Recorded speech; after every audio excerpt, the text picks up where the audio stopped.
మిత్రులారా నమస్తే. నేను మీ ప్రసాదమూర్తి. అన్నీ వేదాల్లో ఉన్నాయష అని మనం పూర్వం నుంచి వింటూ ఉంటాం. ఏదైనా ఎవడు ఏది చెప్పినా ఇది మా వేదంలో ఉందనేటటువంటి ఈ మాటను గుర్తుపెట్టుకోండి. ఎందుకు చెప్తున్నానంటే కేంద్రంలో అధికారంలో ఉన్నటువంటి బీజేపీ నాయకులు, ముఖ్యంగా ప్రధానమంత్రి పదవిలో ఉన్నటువంటి నరేంద్ర మోడీ గారు, ఆయన ఎక్కడికి వెళ్ళినా, ఏం మాట్లాడినా, ఏ సందర్భంలో మాట్లాడినా, ఆ సభ ఏమిటి, ఆ సమావేశం ఏమిటి, ఆ సందర్భం ఏమిటి, ఏదైనా సరే ఆ అవకాశాన్ని ప్రతిపక్షాల మీద దండయాత్ర చేయడానికి, దాడి చేయడానికి మాత్రమే వాడుకుంటాడు. ఉదాహరణకి నిన్న ఆదివారం నాడు మధ్యప్రదేశ్లో ఒక క్యాన్సర్ హాస్పిటల్ శంకుస్థాపన కోసం వెళ్ళి ఆ సందర్భంగా మాట్లాడుతూ అక్కడ ప్రతిపక్షాల మీద విపరీతమైన దాడి చేశాడు. ఆ దాడి ఎంత తీవ్రమైందంటే ఎక్కడో అమెరికాలో అధ్యక్షుడు ట్రంప్ ఆయన ఏదో మాట్లాడితే ఆయన 5 సందర్భాల్లో ట్రంప్ అనేవాడు 5 మాటలు మాట్లాడాడు. యుఎస్ ఎయిడ్కి సంబంధించి ఇండియాకు అందింది మొదట $21 మిలియన్ అన్నారు, తర్వాత ఇప్పుడు $18 మిలియన్ అంటున్నాడు, తర్వాత అది ముందు కేటాయించాం, తర్వాత క్యాన్సిల్ చేసామంటున్నారు, తర్వాత అది ఇండియాలో వాటర్ టర్న్అవుట్ పెంచడానికి ముందు జో బైడెన్ మోడీకి వ్యతిరేకంగా వాడుకున్నాడని చెప్పేసి అని, తర్వాత మళ్ళీ మోడీకి సహాయం వచ్చిందని ఇలా రకరకాల మాటలు మాట్లాడుతారు. ఆ మాటలు మాట్లాడుతున్నప్పుడు ట్రంప్ని, అరే బాబు ట్రంప్ గారు మీరు ఏం మాట్లాడుతున్నారో తెలుసా, హోస్ట్ ఉండి మాట్లాడుతున్నారా లేదా ఏంటి నాయనా, మీరు ఏం మాట్లాడుతుంటున్నారు, మీ దేశంలో ఏమో కానీ మా దేశంలో చాలా గొడవలు అయిపోతున్నాయి, మీరు కొంచెం జాగ్రత్తగా ఆలోచించి మాట్లాడండి అని ఆయనకు చెప్పాలా? ఆయన మాట్లాడే మాటలు కూడా ఇక్కడ ప్రతిపక్షాలే. ఈ ప్రతిపక్షాలు ఈ దేశాన్ని నాశనం చేయడానికి, ఈ దేశం యొక్క యూనిటీ అండ్ ఇంటెగ్రిటీని గొప్ప కూల్చేయడానికి, ఈ దేశం యొక్క ప్రజాస్వామిక విలువల్ని, ఈ దేశం యొక్క అఖండత్వాన్ని కూల్చివేయడానికి, నాశనం చేయడానికి ప్రతిపక్షాలన్నీ కూడా ప్రయత్నం చేస్తున్నాయి. వీళ్ళందరూ దేశద్రోహులు అన్నట్టుగా ఆయన నిన్న ఉపన్యాసం అంతా అలాగా మాట్లాడాడు.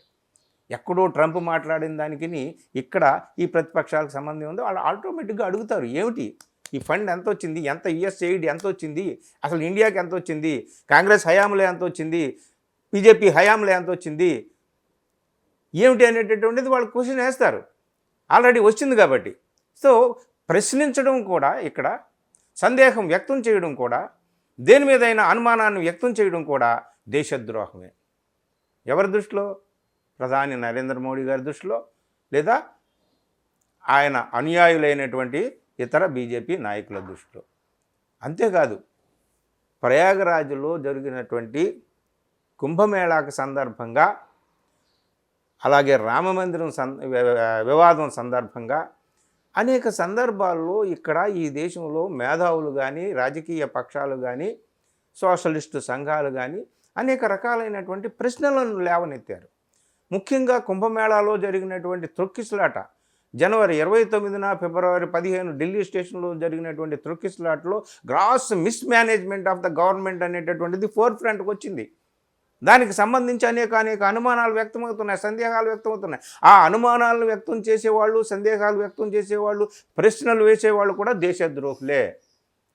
వీళ్ళందరూ కూడా మన దేశంలో ఉన్నటువంటి హిందూ మతాన్ని, హిందూ మతం యొక్క అఖండత్వాన్ని, దాని చరిత్రను, దాని పూర్వ వైభవాన్ని, సమస్తాన్ని కూడా వ్యతిరేకించేవాళ్ళు వీళ్ళందరూ కూడా మనకి కుట్రలు పన్నుతున్నారు అని చెప్పి ఆయన ఉపన్యాసం అంతా కూడా ఆయన్ని ప్రశ్నించే వాళ్ళని, ఆయన చేసేటటువంటి పనుల్ని ప్రశ్నించేటటువంటి వాళ్ళని ఉద్దేశించి ఆయన వాళ్ళందరినీ కూడా దేశద్రోహులుగా చిత్రీకరించడానికి ప్రయత్నించాడు. ఇది కొత్త కాదు నరేంద్ర మోడీ గారికి.